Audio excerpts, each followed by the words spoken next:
Yesterday I had a patient come in that was afraid of getting the flu. So I want to talk about flu season or stress season there. See, imagine it's a typical summer evening, you're outdoors talking with your neighbors or taking part in some kind of activity. You're breathing in the fresh, warm summer air, and there's no point in watching TV after all because there's nothing but reruns on anyways.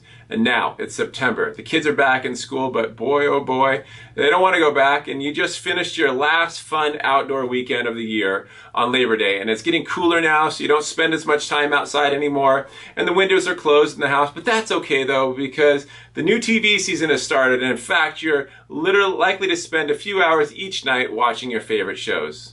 October comes rolling in. And the stress of fall yard work is getting to you, plus you've had to pack up all the summer clothes and get out of the winter ones, and now comes the time you need to find costumes for Halloween, and I bet you just can't wait for the sugar rush to begin. November rushes in. Suddenly, it's time to start thinking about Christmas and Hanukkah presents, but first, you need to prepare the Thanksgiving feast. And there'll be every kind of food that you can think of, mostly carbohydrates, which suppress the immune system, and you'll still stuff yourself to maximum density before falling asleep while sitting up on the couch watching football. That's okay, you didn't really want to spend any more time than necessary talking to Uncle Harold anyways, right? So you write yourself a note to remind yourself to get your flu shot. But before you know it, it's just a few weeks until Christmas, and you have to rush to get your Christmas tree and all the presents, and God knows how you'll pay for them. Oh well, that's what credit cards are for, aren't they? You'll take care of the debt next year sometime. You know, you feel a little run down after your flu shot, but you're getting better now. You better get on with your shopping, and uh-oh, I have to shovel the driveway first if you live in a snowy place. Christmas morning, wait a minute, it's only 6 o'clock, what are the kids doing up? You're up till 2 a.m. wrapping presents. Oh well, the kids will be kids. What a great time of opening presents, but what a mess. Better clean it up quickly because you have to start the repeat of the feast again and Uncle Harold again. December 31st. It's been a good year, but gosh, it's come and gone so quickly, and it seems that you've hardly had a chance to think about those resolutions you made last year.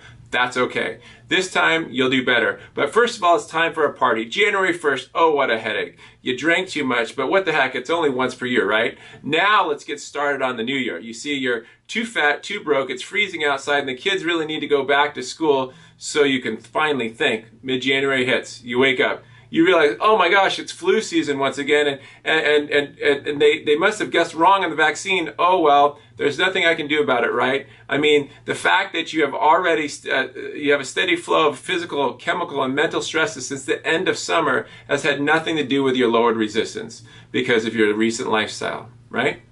Well, I guess if you had been doing things that actively increased your resistance to those stresses, like creating a happy and peaceful mindset, deep breathing, getting enough water, eating enough high-energy foods and fruits and veggies, and getting enough sleep and exercising and getting adjusted, it wouldn't have made a difference anyways, right?